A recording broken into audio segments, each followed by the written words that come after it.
Halo semuanya, kami dari kelompok 7 akan memberikan video mengenai pemanfaatan sumber daya genetik mikroba dalam pembuatan produk pangan minuman alkohol. Video ini dibuat untuk memenuhi tugas mata kuliah sumber daya genetik. Berikut adalah anggota dari kelompok 7. Sumber daya genetik mikroba merupakan jasad renik yang tidak kasat mata. Mereka mengandung unit-unit yang berfungsi sebagai pembawa sifat keturunan, baik yang bernilai aktual maupun potensial, untuk menciptakan galur, rumpun, atau spesies baru. Sumber daya genetik mikroba sangat penting, karena mereka memiliki peluang besar dalam pembangunan ekonomi di Indonesia di masa yang akan datang. Mikroba tidak hanya dipergunakan untuk proses konvensional, tetapi mereka juga dapat dipergunakan sebagai sumber genetik untuk berbagai keperluan, khususnya dalam merakit jasad hidup transgenik. Sumber daya genetik mikroba bermanfaat dari segi pangan, di mana organisme ini dapat menjadi bahan pangan ataupun mengubah bahan pangan menjadi bentuk lain.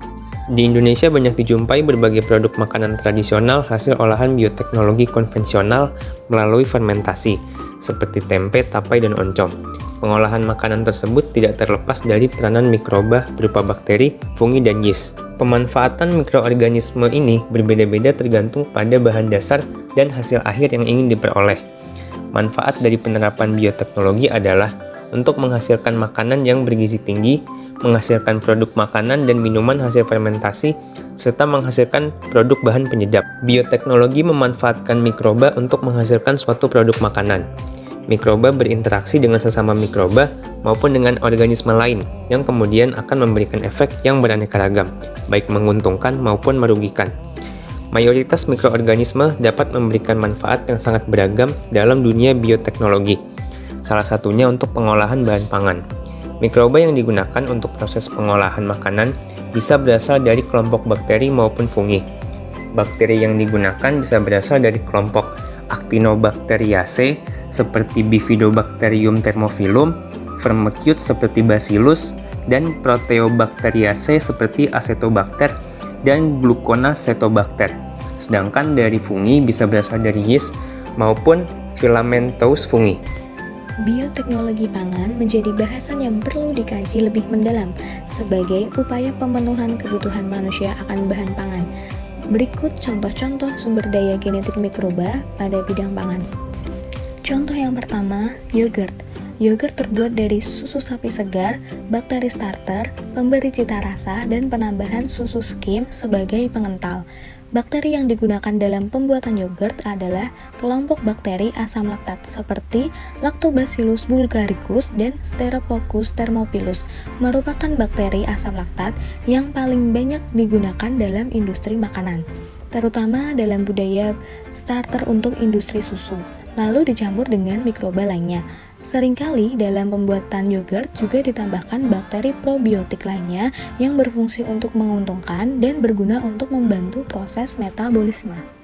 Yang kedua, tape.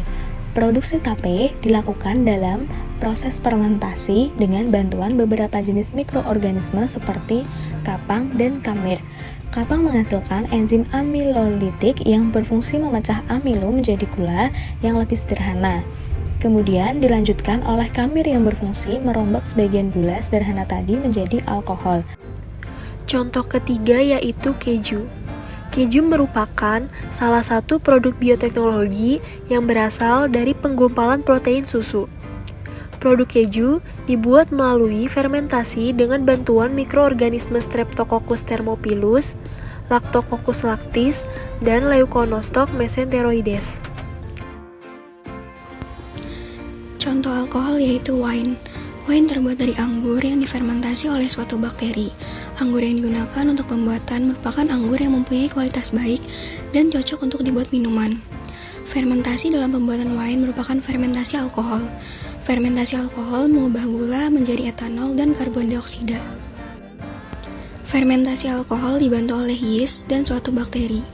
Fermentasi dalam proses pembuatan wine menggunakan mikroorganisme yaitu Saccharomyces, umumnya menggunakan genus Saccharomyces cerevisiae.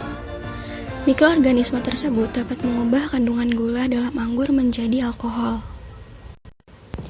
Hal ini dikarenakan Saccharomyces cerevisiae mempunyai ketahanan terhadap konsentrasi etanol yang lebih tinggi daripada mikroba lainnya. Hasil dari fermentasi anggur dapat menghasilkan hasil yang positif maupun hasil yang negatif. Untuk mengurangi hasil negatif, maka ditambahkan senyawa sulfur dioksida. Penambahan sulfur dioksida dapat mempengaruhi perkembangan mikroba pada saat fermentasi. Beberapa macam wine yaitu ada red wine, rose wine, white wine, fruit wine, sparkling wine, fortified wine, dan sweet wine. Perbedaannya terletak pada jenis anggur dan proses ekstraksinya.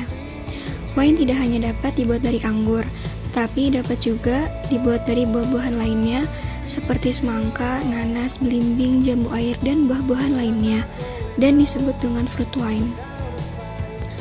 Kadar alkohol yang dihasilkan pada fruit wine biasanya berkisar pada 5-15%. Kita juga bisa loh mencoba membuat anggur merah sendiri di rumah. Bagaimana caranya? Proses pembuatan minuman alkohol anggur merah. Langkah yang pertama yaitu mencuci bersih buah anggur sebanyak 8,5 kg agar terhindar dari kotoran. Lalu buah anggur dipisahkan dari tangkainya. Setelah itu dihancurkan secara manual, karena jika menggunakan blender, maka biji dari buah anggur akan ikut pada proses fermentasi, sehingga berpengaruh pada cita rasa yang dihasilkan. Kemudian larutkan 3 kg gula pasir ke dalam air panas, lalu diaduk sampai terlarut sempurna. Anggur yang telah dihancurkan ditambahkan dengan 8,5 liter air menggunakan perbandingan 1:1 agar warna yang dihasilkan lebih pekat.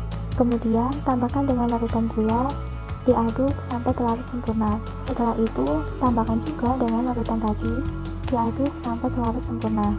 Setelah itu, wadah ditutup rapat dan dipasangkan air lock yang sudah diisi sedikit air. Jika terjadi gelembung, maka proses fermentasi sedang berlangsung. Proses fermentasi berlangsung kurang lebih selama 15 hari. Setelah itu, anggur diaduk, kemudian dilakukan penyaringan. Setelah itu dilakukan penjernihan dan dicek kadar alkoholnya. Produk minuman alkohol lainnya yang dihasilkan dari proses fermentasi sendiri dapat dibagi menjadi dua. Pertama adalah produk hasil fermentasi yang dikonsumsi langsung seperti anggur dan bir, dan yang kedua adalah produk hasil fermentasi yang didistilasi lebih dahulu sebelum dikonsumsi seperti whisky. Seiring perkembangannya waktu, semakin banyak penemuan-penemuan baru yang memanfaatkan sumber daya genetik mikroba dalam pembuatan minuman alkohol, yaitu seperti pada jurnal ini yang menemukan cara pembuatan alkohol dengan proses fermentasi buah jambu mete oleh kami Saccharomyces cerevisiae. Sekian video dari kelompok 7, semoga video ini dapat bermanfaat. Terima kasih sudah menonton.